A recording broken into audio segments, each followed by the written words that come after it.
Charlie Hits It Big by Deborah Blumenthal, illustrated by Denise Brunkus. When you hear this sound, it's time to turn the page.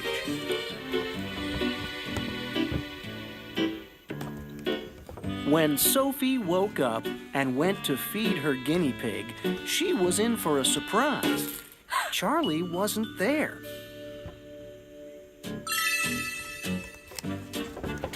Everyone ran around the house shouting, "Charlie! Charlie! Charlie!" Nothing. Not a squeal, not a squeak. Nothing but a note.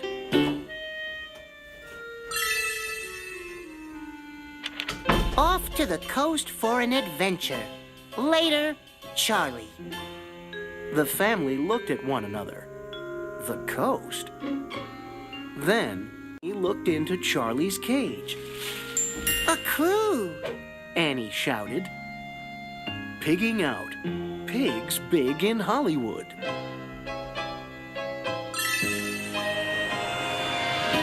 Meanwhile, high up in the clouds, a 747 was preparing to descend to Los Angeles, California. On board, munching a vegetarian lunch, was Charlie. "Will there be anything else?" the flight attendant asked him. Got any carrot juice? "Tomato," the flight attendant said. Tomato, then. Charlie said. On the rocks, baby.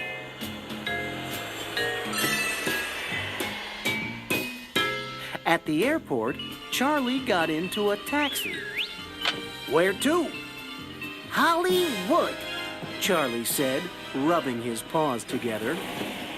After checking into a hotel, Charlie boarded a tour bus.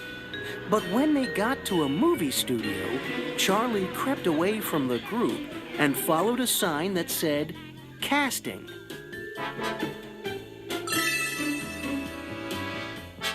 After waiting on a long line, Charlie was given a paper with words to read. For the part in the movie, Charlie had to pretend that he was a man with a broken heart. With his eyes filled with tears, Charlie stared at the camera. Dropping to his knees and pounding his paw against his heart, he cried, Find room in your heart to love a beast like me again, and I'll make you the happiest woman alive. "Cut!" said a man wearing a beret. "Come back tomorrow," he said. "But lose the tan fur. We're looking for dark and handsome."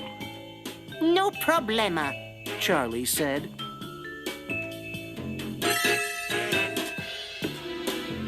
The next day, a dark and handsome Charlie came back. With a beautiful actress by his side, he said his line again. Find room in your heart to love a beast like me again, and I'll make you the happiest woman alive. "Cut!" shouted the director. "You got the part. You're going to be big," he said. "Big!" On the way back to the hotel, Charlie bought a postcard to send home. Dear Sophie, look for me on the big scene. What a life, Charlie.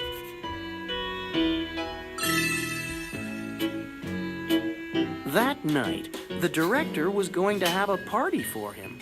Charlie needed something special to wear. He walked into a fancy shop. "Can we help you, sir?" Indeed, Charlie said. Minutes later, Charlie emerged from the dressing room. He admired himself in the mirror and strutted around in his fine new outfit.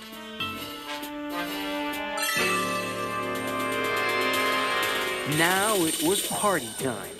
There was a long buffet table with all kinds of good things to eat.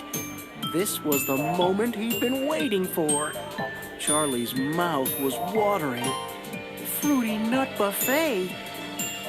Where was the fruity nut buffet? It had to be there.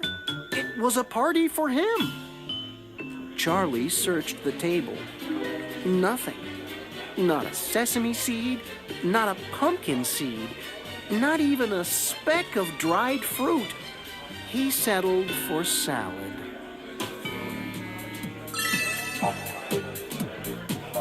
Then he met lots of people.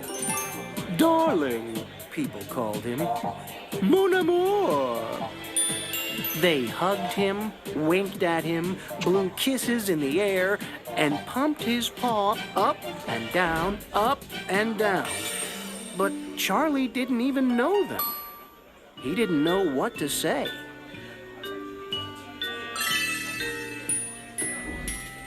Photographers snapped his picture over and over until he saw spots in front of his eyes. The room got so crowded that people were crushing him and stepping on his little feet. Charlie felt as if he couldn't breathe. Everyone loved him. He had new clothes and a tummy full of salad, and he was a big pig in Hollywood. So why did he feel afraid and lonelier than ever? He dropped to the floor and crawled to the door.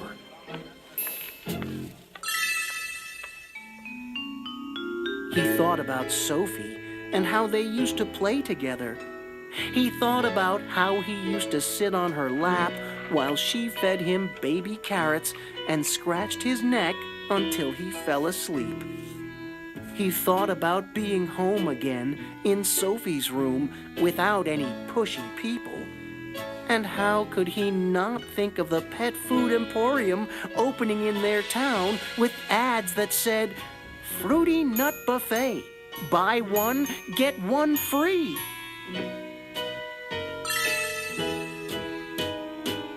Charlie leaped up and ran back to his hotel. He packed up all his clothes, went into the fancy bathroom, and took the almond soap, coconut shampoo, and shoeshine cloth. Then he went to the lobby. Taxi! He said, waving a paw. Hours later, he was back in his small hometown. When he got to his front door, he knocked and knocked. No one answered.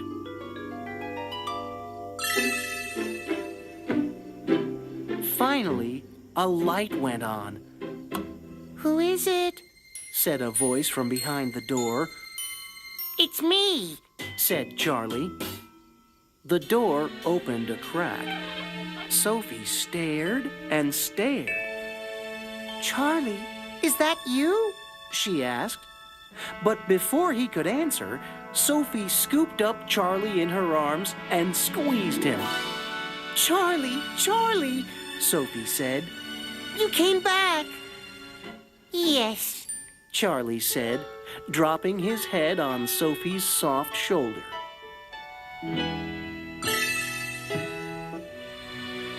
Charlie looked into Sophie's blue eyes, and then he looked at his cage. Leaning against it was a big sack of Fruity Nut Buffet with a red ribbon tied around it. Charlie smiled a big, toothy grin. find room in your heart to love a beast like me again, and I'll make you the happiest woman alive. What? Sophie said, looking at Charlie strangely.